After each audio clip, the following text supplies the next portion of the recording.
बीच एक ही बात बोलना चाहूँगा। आप लोग केवल एक बात पर ध्यान दीजिए, यहाँ पर हम लोग कितने लोग हैं देख लीजिए, और हर आदमी की ताकत, कितने लोगों की ताकत है। अगर किसी एक आदमी पर कोई भी मुसीबत आती है, इतने लोग खड़े होंगे कि नहीं होंगे? बचाने, अगर इतने लोग एकजुट रहेंगे तो हम लोग किसी भी परिस्थिति का सामना करने के लिए और किसी को नहीं मानेंगे। अगुवाई में हम लोग आगे आगे चलें, सबका हित होगा, हमारा भी हित होगा, आपका इसी कड़ी में हम आगे बढ़ेंगे और कुछ मुद्दे हमारे सामने मैडम एक आग्रह हम करना चाहते हैं कि अपने बड़े भाई गणेश मिश्रा से कि 2 बड़ी वो भी और अच्छे से व्यापार मंडल के लिए बोले। अभी क्या बताना चाहिए? 2-4 केसेस ऐसे यहाँ पर लोग आए बैठे हुए हैं हमारे मेंबर जो व्यक्ति जो अकेले कोई काम अगर करने जाएंगे तो आप नहीं कर सकते। तो मंडल बनाने से क्या होगा, मंडल को एक ताकत मिलती है। हम लोग जब अपनी ताकत को इस्तेमाल करेंगे तो कितना भी बड़ा काम है वो भी हमें बहुत छोटा लगेगा कि हमारे लिए बहुत छोटा काम है, फटाक हो जाएगा। वाराणसी महिला व्यापार मंडल की मीडिया को खाली कराए जाने में रीता परवानी जी को बहुत बहुत हार्दिक मेरा जब मैं यहाँ पे जुड़ी तो मुझे मेरी प्रॉब्लम थी जो लेकिन मैम साथ में जुड़ी थी, लेकिन 1 साल में काफ़ी ज़्यादा टॉर्चर हुई थी। तो मैम से मिलने के बाद अभी मेरी प्रॉब्लम सॉल्व हो गई है, तो अभी मैं जुड़ने के बाद बहुत खुश हूँ। पहले आपको बहुत बहुत बधाई कि हर महीने आप बैठक करती है व्यापारियों के लिए, समस्याओं का निदान करती है।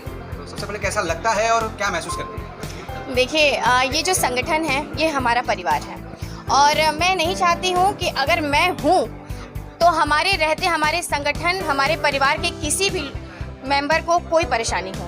और मेरी पूरी कोशिश रहती है कि वो व्यापारी हो या फिर वो गरीब हो या अमीर हो, इससे मुझे कोई लेना देना नहीं होता है। मैं पूरी कोशिश करती हूँ जहाँ तक होता है उस समस्या का निदान करने में और इससे मुझे बहुत खुशी होती है। जब से आपने इस पदभार को ग्रहण किया है और जिसकी जिम्मेदारी आप जब से ली है, तो कोई ऐसी समस्या व्यापारियों की या उनसे जुड़े लोगों की ऐसी कोई समस्या जो हल नहीं हो रही हो, काफ़ी मुश्किल जहद्दत करना पड़ा हो, शासन से रहना पड़ा? देखिए अभी तक तो फिलहाल ऐसा नहीं हुआ है और जो काम मैं कर सकती हूँ वही मैं अपने व्यापारियों को बोलती हूँ। मैं झूठा आश्वासन मैं अपने किसी व्यापारियों को नहीं देती हूँ। जो चीज़ें मुझसे नहीं होगी मैं पहले ही बोल दूँगी कि ये चीज़ें मुझसे नहीं हो पाएगा, लेकिन झूठा आश्वासन दे के अपने साथ जोड़ के अपने साथ रख कर फिर उनके साथ धोखाधड़ी करना ये मुझे नहीं आता। मैं सीधा और साफ बोलती हूँ आपका काम ये होगा तो वो होगा और उसके लिए मुझे शासन प्रशासन किसी से भी लड़ना होगा, धरना देना होगा, उसके लिए मैं तैयार हूँ। सहयोग के रूप में प्रशासन का क्या रहता है? किसी समस्याओं को लेकर जाती हैं तो शासन का सहयोग का रवैया जो होता है किस प्रकार का होता है? देखिए पहले तो अगर आम जनता हमारे आम जनमानस अगर थाने चौकी पहुंचते हैं तो बहुत कम ऐसे थाने हैं जहां पर उनको सपोर्ट मिलता है, नहीं तो काफ़ी निराश होकर लोग वापस लौटते हैं। उनको जब हमारे व्यापार मंडल या हमारे बारे में कहीं से पता चलता है, गूगल से वो नंबर निकालते हैं वो लोग, तो हमसे जब कांटेक्ट करते हैं तो वो अपनी पीड़ा मुझे बताते हैं। तो हमारे जाने के बाद काफ़ी हद तक चीज़ें उनकी सॉल्व होती हैं। और हमारा ये शासन और प्रशासन से, देखिए प्रशासन एक ऐसी चीज़ है जहाँ जो एक भाई मित्र का काम करती हैं और उनको जोड़ के रखना हमारा भी, क्योंकि हम आए दिन हर दूसरे दिन हम लोगों को थाने का काम पड़ता ही है। हमारे कोई व्यापारी परेशान है, हमारी कोई महिला परेशान है, कोई पत्रकार बहन को परेशान किया जा रहा है, तो इसके लिए मैं थाने वो रात का 12 भी बजता है तो भी अगर कोई परेशान है तो मैं पहुँचती हूँ और हमारा काम होता है। सबसे पहले निशा जी आपको बहुत बहुत बधाई हो, आप इस व्यापार मंडल से जुड़ी हैं, तो कैसा लग रहा है और क्या अपने मन के अंदर क्या आपने ठाना हुआ है इसको लेकर? मुझे तो सबसे पहले बहुत अच्छा लग रहा है क्योंकि इसके पहले मैं काफ़ी ज़्यादा परेशान थी।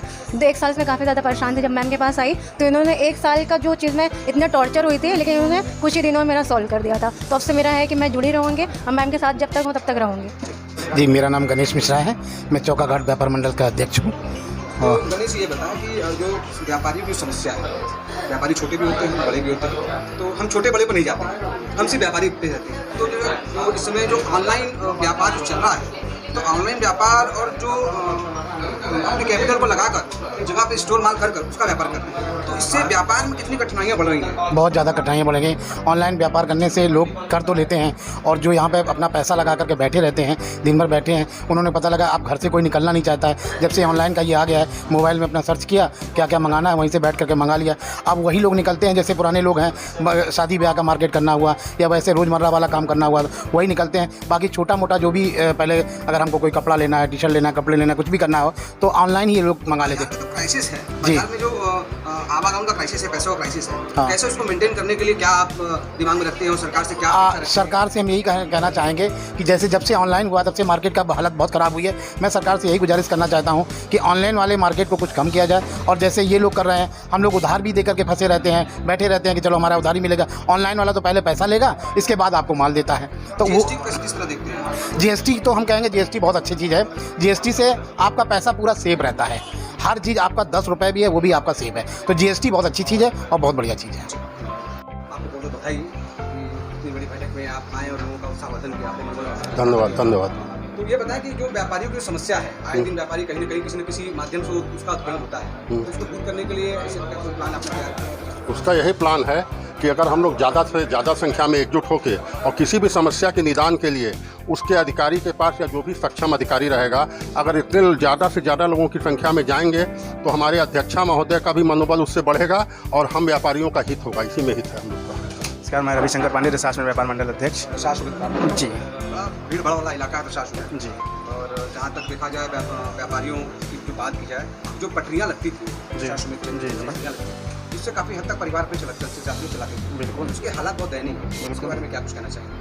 देखिए, वो पटरी जो बनी हुई थी वो चलाते थे अपना दुकान, और आज जो उनके पीछे जो दुकानें हैं उनको बहुत प्रॉब्लम होता है। हालांकि बहुत से दुकानदार ऐसे हैं जो बड़े दुकानदार हैं, वो खुद पैसे लेकर के अपना आगे खोलते हैं और खुलवाते हैं कि जो उनका रुका हुआ माल है वो वापस हो सके, वो बिक सके। कहीं ना कहीं तो जो पीछे दुकानदार है उसको फायदा का सौदा था। बिल्कुल। तो फिर ये चीज़ें जो पलट गई हैं, पलट रही हैं चीज़ें, उसमें क्या है ना, उसमें होता ये है कि कुछ लोग तो व्यापार शुरू कर दिए हैं अपने दुकान के आगे छोटा दुकान लगा करके उससे कमा रहे हैं। कुछ लोग अनर्गल की तरह वहाँ पर ज़बरदस्ती आगे दुकान लगा दिए हैं। ऐसे लोगों के लिए, ऐसे लोगों की मदद करने के लिए जो परेशान है, वाकई में जो उनको ज़रूरत है व्यापार की, जिनको ज़रूरत है आर्थिक मदद की, उनके लिए क्या आपने सोच रखा है कि आगे भविष्य में कैसे इस प्लान से चलेंगे, लोगों को जोड़ेंगे, तो किस प्रकार इसको चलाएंगे? भाई, उसके लिए तो हम लोग प्रयत्नरत है ही, और हम लोग सभी से बोल रहे हैं कि एक दुकान लीजिए जिसमें आप लोग 4 लोग मिलकर, एक कटरा या दुकान लेने के बाद आप उसमें 4 लोग मिलकर, अगर कोई दुपट्टा बेच रहा है, कोई बैग बेच रहा है, कोई पर्स बेच रहा है, तो आप चारों लोग एक दुकान ले लीजिए, उस भाड़ा को दुकान पे लेकर के आप उसमें चलाइए,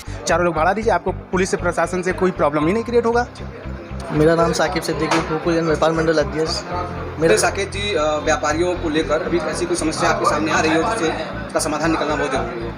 हुकुल में व्यापारियों को लेके तो समस्या, तो जैसे कि जो सब्जी ये सब लगाते हैं थाली वाली, उसमें समस्या तो बहुत है, बट जो मतलब चौड़ीकरण होने जा रहा है और वो भी एक तरीके से हो रहा है तो वो बेस्ट है, क्योंकि हो जाएगा तो जो मतलब कि जो दिक्कत हो रही है वो अपनी अपनी जगह हो जाएंगे और रास्ता भी क्लियर हो जाएगा। व्यापार मंडल की उपाध्यक्ष ममता गुप्ता।